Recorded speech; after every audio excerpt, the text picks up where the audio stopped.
Merci professeur Hadid pour cette introduction. Effectivement, donc, ma présentation elle va être courte, c'est 15 minutes maximum pour parler des vaccins de développement jusqu'à la mise à disposition, pour répondre à des questions parce que on vient plein de vaccins qui viennent de l'Inde, de la Chine, vers le Maroc, des vaccins européens, américains. Est-ce qu'il y a une différence ou pas? On a la chance d'avoir un site de production des vaccins à Ben Slimane, donc c'est super important de comprendre le développement des vaccins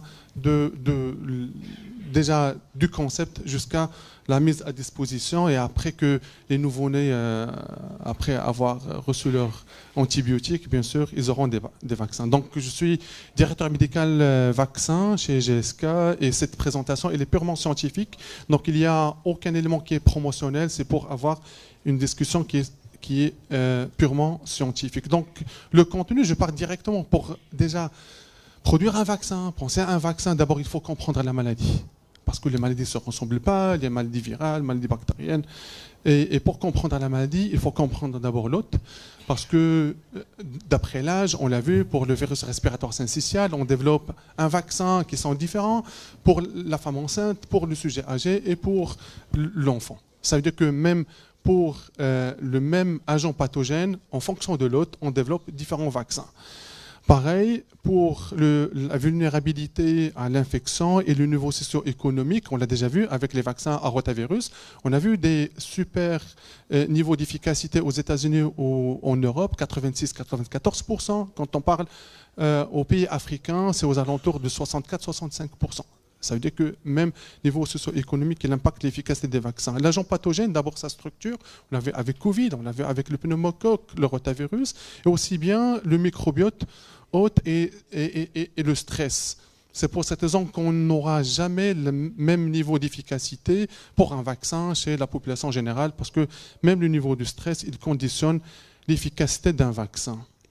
Quels sont les critères de sélection d'un vaccin quand on travaille, par exemple, je donne juste un exemple de GSK, qui est le premier producteur de vaccins au monde avec le plus grand site de fabrication qui est en Belgique à Rexensart. D'abord, il faut justifier par un besoin médical. Besoin médical, ça peut être justifié par le taux de mortalité, de morbidité, et aussi bien par le fardeau économique, combien le payeur, généralement ce sont les États, qui payent pour couvrir la prise en charge d'une maladie. Ça coûte combien? C'est pour cette raison qu'on priorise déjà notre développement pour produire un tel ou tel vaccin. La pathogénèse et la compréhension de la maladie elle-même est si différent quand on parle de virus respiratoire syncytial, pneumocoque, rota et autres, et aussi bien la réponse immunitaire protectrice. Est-ce qu'elle est à médiation cellulaire? Est-ce que c'est humoral? Est-ce que ce sont les deux? Et ça va conditionner déjà la composition d'un vaccin, le système adjuvant pour arriver à l'efficacité, la faisabilité technique et les tests cliniques pour les études phase 1 ou bien préclinique jusqu'au phase 4. Donc, comment on va sélectionner un antigène? Et c'est super critique comme élément déjà la sélection de l'antigène. Ça doit être reconnu, capturé par les cellules présentatrices de l'antigène pour le présenter aux cellules T et B. D'abord, parce que sur la surface d'un virus, d'une bactérie, on trouvera plusieurs antigènes. Lequel va être reconnu et présenté, c'est là d'abord le premier critère. Et aussi bien, ça doit être exprimé in vitro parce que c'est là où on va mettre les premières études précliniques, ça doit être déjà conservé. On l'a vu même avec Covid. Conservation, c'est 2 à 8 degrés ou bien moins 50 degrés, moins 70 degrés. Déjà, la conservation de l'antigène est cruciale. Et quelle réponse immunitaire va induire cet antigène? Il doit être stable.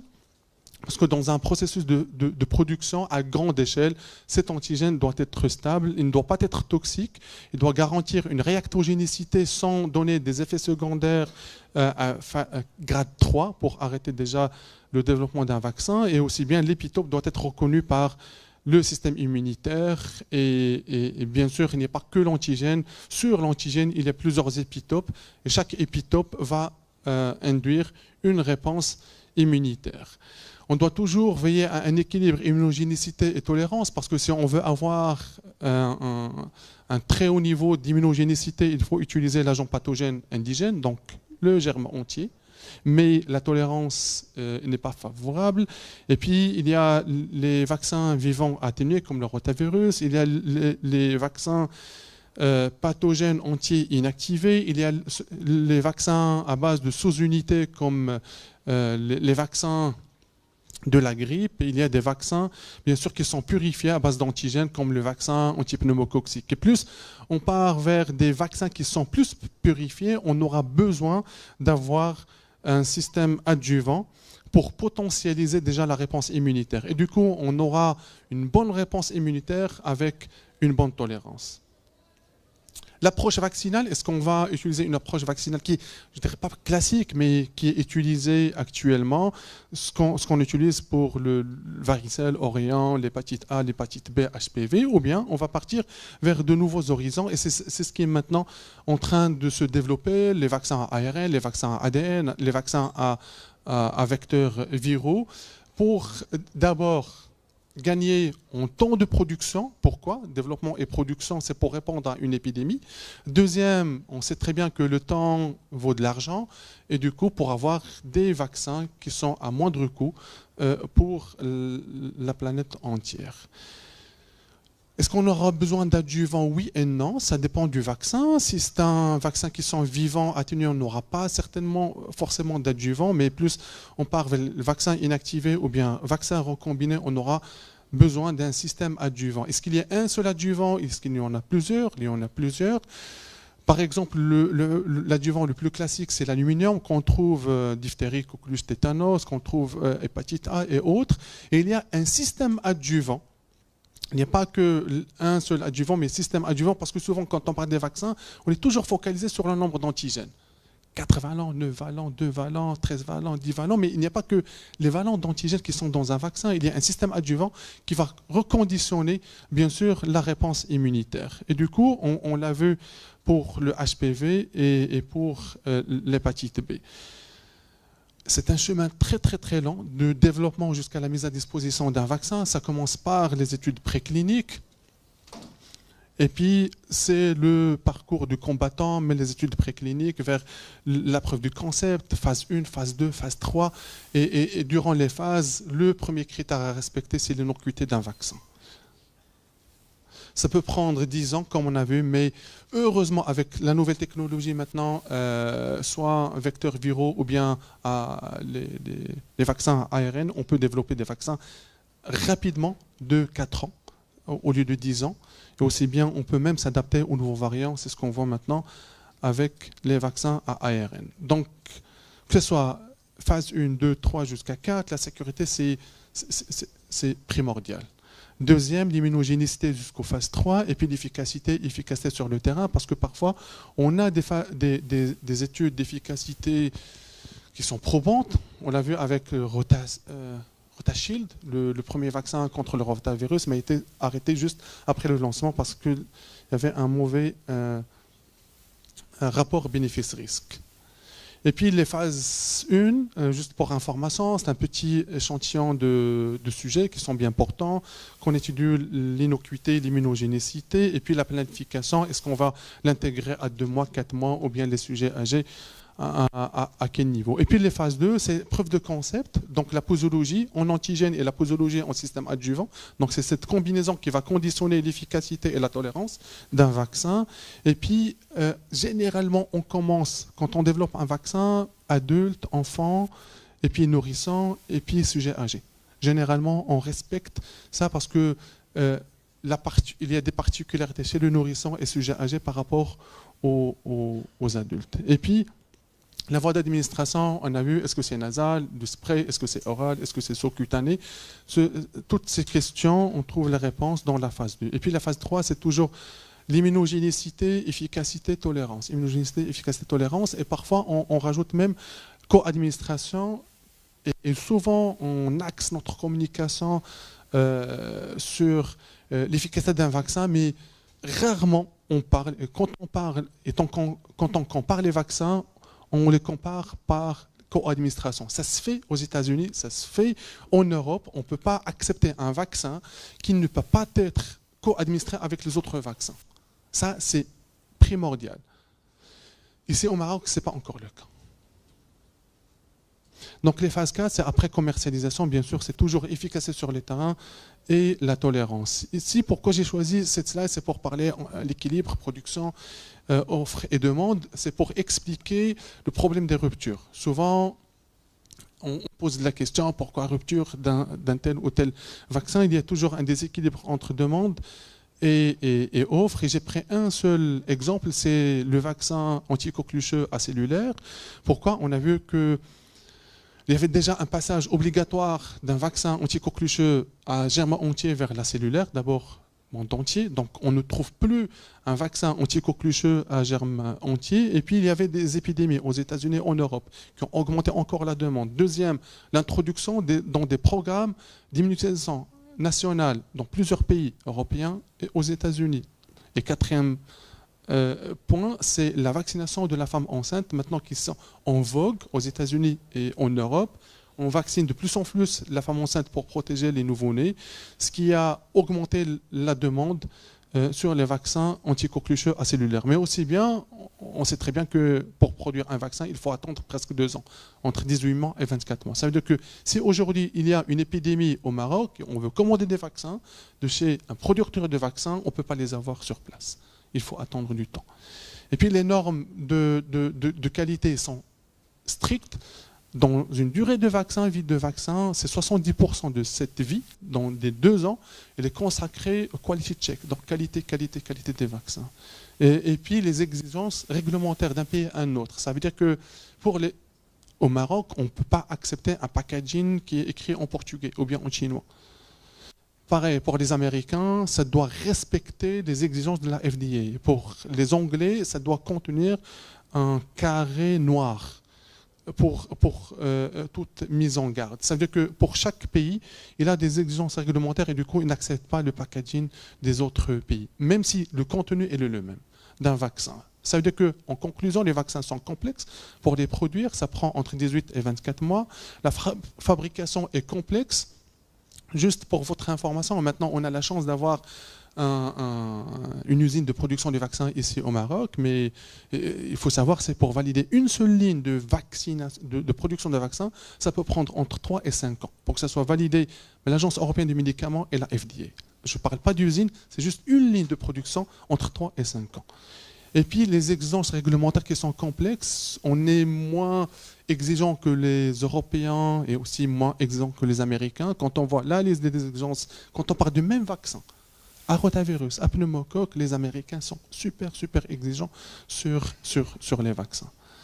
Donc les 4 étapes, la production, la matière première et puis la fabrication, la distribution et la chaîne de froid est un élément super important. Ça veut dire que si je veux aujourd'hui un vaccin qui est disponible en 2022 ici au Maroc, la production a commencé en 2019. Donc il faut prévoir, il faut avoir l'épidémie locale, il faut prévoir l'épidémie, bien sûr, future, dans les 2 ans pour déjà commander un vaccin. Et même dans l'Union européenne, les exigences d'un pays à un autre changent. Je pars rapidement, sans entrer en détail, mais ce qu'il faut savoir que l'estimation pour construire une usine ou bien une ligne de vaccin, c'est 3 à 5 ans. Une usine, c'est presque 10 ans. Et puis, ça consomme presque 600 millions de dollars. C'est pour cette raison que même les grands producteurs de vaccins, à savoir GSK, il n'a pas une usine de production dans plusieurs pays. Donc, Italie, Belgique, France, les États-Unis.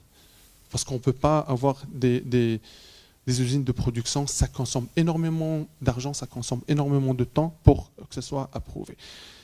Et du coup, pour développer déjà un vaccin, il faut comprendre l'antigène lui-même, la pathologie, et puis pour proposer déjà des solutions.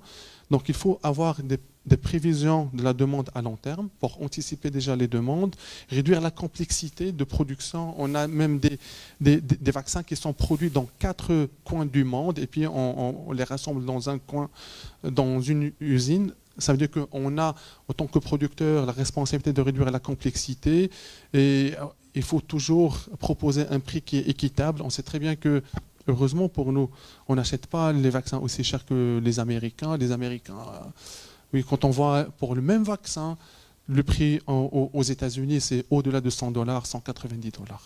Pour le même vaccin qui est vendu ici à $40.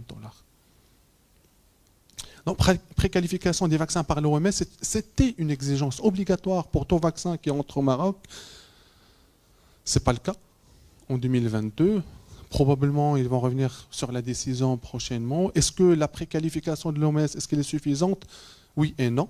Si on n'a pas des laboratoires pour contrôler les vaccins qu'on reçoit, on peut se fier à la préqualification de l'OMS, mais les Européens ont leur déjà laboratoire d'analyse, les Américains aussi bien. Parce qu'il faut toujours vérifier les vaccins avant de les recevoir. Il n'y a pas que...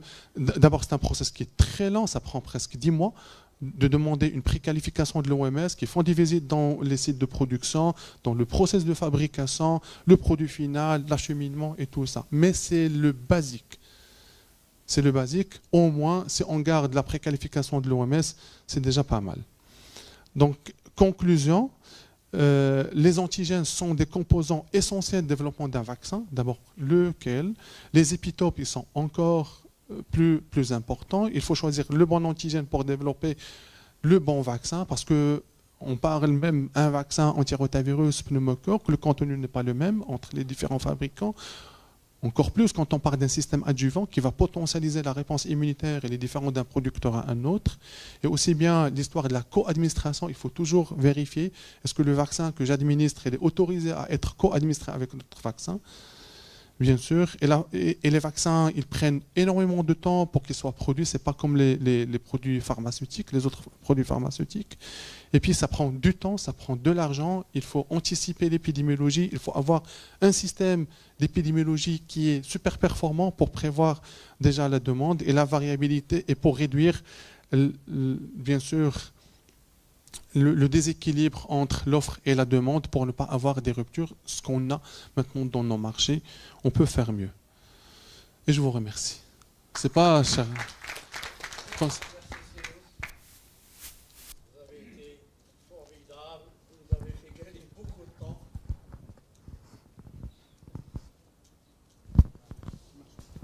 Oui, vous nous avez fait gagner beaucoup de temps. Donc, on va voir s'il va y avoir des questions dans la salle. Oui, c'est de Rachid. Un micro-baladeur.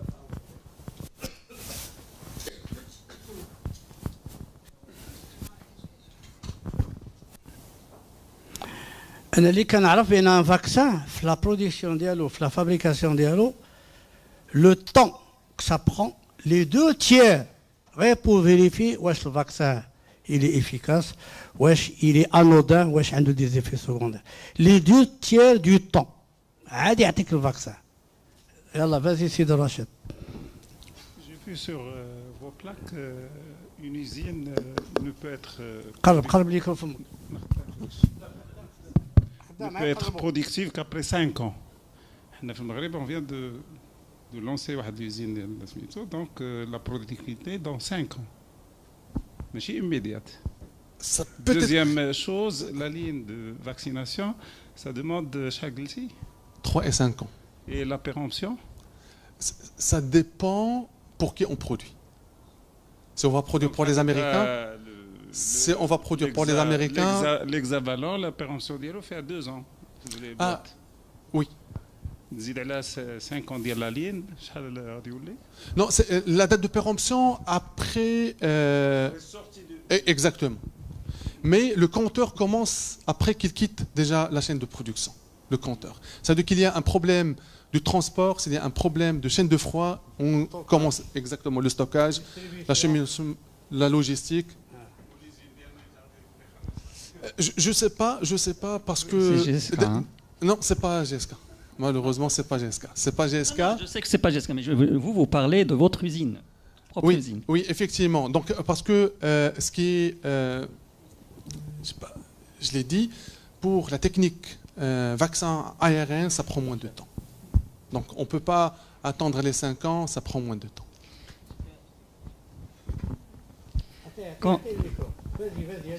Allez-y. Okay.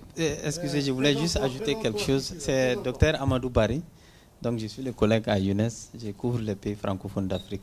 Donc, juste pour revenir à sa question, ce que Younes a montré, c'est lorsqu'on veut mettre en place une usine qui va fabriquer les vaccins entièrement.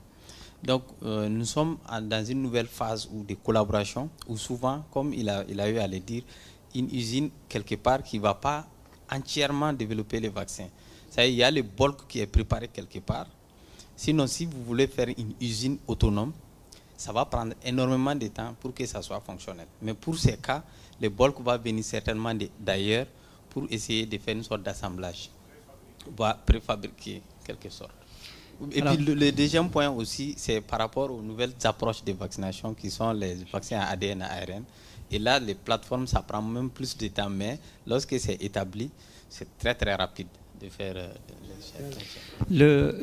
pardon. D'abord, merci d'être venu et faire ces explications. C'est très très bien de communiquer sur la vaccination, vos process. Moi, ce que je voudrais savoir un petit peu sur la fonction de l'unité que vous avez au Maroc. Qu'est-ce que c'est de la production, c'est juste de l'assemblage, ce que vous faites, ça d'une part. Et puis quand vous nous dites que les commandes, ça fait, il faut 3 ans, par exemple, le fait d'avoir des ruptures régulières, ça veut dire que les commandes n'étaient pas bonnes, ça veut dire qu'on n'a pas commandé suffisamment, qu'on a perdu en route. Qu'est-ce qui s'est passé? Ça veut dire qu'il n'y avait pas de commande. C'est ça. Oui, parce que... Qui n'ont pas amené, moi je ne suis pas l'État. On parle de privé. Oui, parce qu'il n'y avait pas de commande, parce qu'il n'y a pas une entité ici qui représente le secteur privé au Maroc. C'est ça la différence. Le ministère de la Santé, lui, il fait des commandes, des prévisionnels. Quand il commande un vaccin, il le commande 2 ans, 3 ans avant. Ça peut être pour la santé publique. Pour la santé publique. Non, on parle de dans le secteur libéral, le laboratoire, dans des pays comme le Maghreb, ou Tunis, ou l'Algérie, on n'est pas comme les Occidentaux. Tant qu'il achète le vaccin, tant qu'il est disponible, il achète quelques doses. Et si tu prescris ces doses-là, si tu les consommes, tu en as des petits stocks. Là, c'est comme ça. Un vaccin, ça veut dire que toi, tu vas en avoir besoin, ou tu as la quantité donnée. Donc, je vais te mettre ce qu'on appelle un agenda de fabrication, où les vaccins jouent avec toi. Comme les fournisseurs, هما بروسهم هما GSK في المغرب إلا ما كاينش راه ما كاينش تقاد الفاكسان ولا ما عندوش كي ياخذ ولا هذا c'est comme ça. Non, le fait qu'il y ait des manques, ça veut dire que eux, ils n'ont pas assez commandé. Ils ont assez commandé. Non. Ils ont assez commandé. S'ils ont assez commandé, il n'y aurait pas de manque. وشوف نهار اللي غيصير نتاع 10,000 ولا 20,000 دوز راه 5-6 المليون مشاو دي بي اوروبيان دوز. Là, il faut que tu le comprends. Là, c'est très important. باش عارف لا دوموند ديالنا حنا في الليبرال في المغرب. جلال السي عبيد. لا باش لا très important. On a déjà discuté. Le laboratoire ne peut pas يجيب واحد l'offre وهذيك l'offre تكون فايته لا دوموند اش غيدير الفاكسان بعد. Jalal, et s'il vous plaît, parce que là on est pris par le temps. C'est pas pour défendre GSK ou n'importe quel laboratoire. Le privé, nous tous Marocains, avec tous les vaccins qu'on fait chaque jour, ça représente 0,00000 quelque chose dans leur marché. Et on n'est pas dans les radars. Donc, ça explique. Mais n'empêche qu'ils sont responsables de la situation dans laquelle GSK était le leader les vaccins et qui sont maintenant en pleine déroute. Donc, à vous d'assumer ou de trouver une solution. Parce que les pédiatres, moi je vais vacciner 10 doses par jour ou là, c'est à vous de le gérer aussi.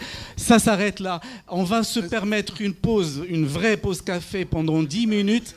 Oui. D'accord, on va lui donner, okay, mais il faut qu'on arrête parce qu'il y a Bark Belaïch qui est là, qui est prêt, et je sais que vous êtes friands de l'écouter, et ce sont 2 présentations intéressantes. 2 minutes. Oui, effectivement. Donc, pour clarifier, le vaccin ça c'est sûr. Parce que pour le commander, effectivement, on fait énormément de pression pour le préparer. Non, parce que les spécifications, les spécifications au Maroc. Comment ils demandent le drapeau le Maroc, le rouge et le vert et tout ça, avec les caractères Maroc. Deuxième point, pourquoi? Parce qu'il n'y a pas que l'offre. Il y a la chaîne de production et la capacité de produire. Si jamais on tombe avec un épisode d'épidémie qu'aux États-Unis, il y a déjà un contrat entre les Américains et un producteur, ils vont privilégier l'entité qui a un contrat. Même s'il y a un contrat, il y a un truc de préemption et de priorité pour chaque pays. On l'a vu avec le Covid, les détournements de vaccins et d'autres. Vraiment, s'il vous plaît, je vous demande 10 minutes et revenez par politesse pour Marc Blaïch qui a accepté de décaler un petit peu sa présentation. Et de toute manière, c'est toujours très intéressant de l'écouter. À tout de suite, à Fakou.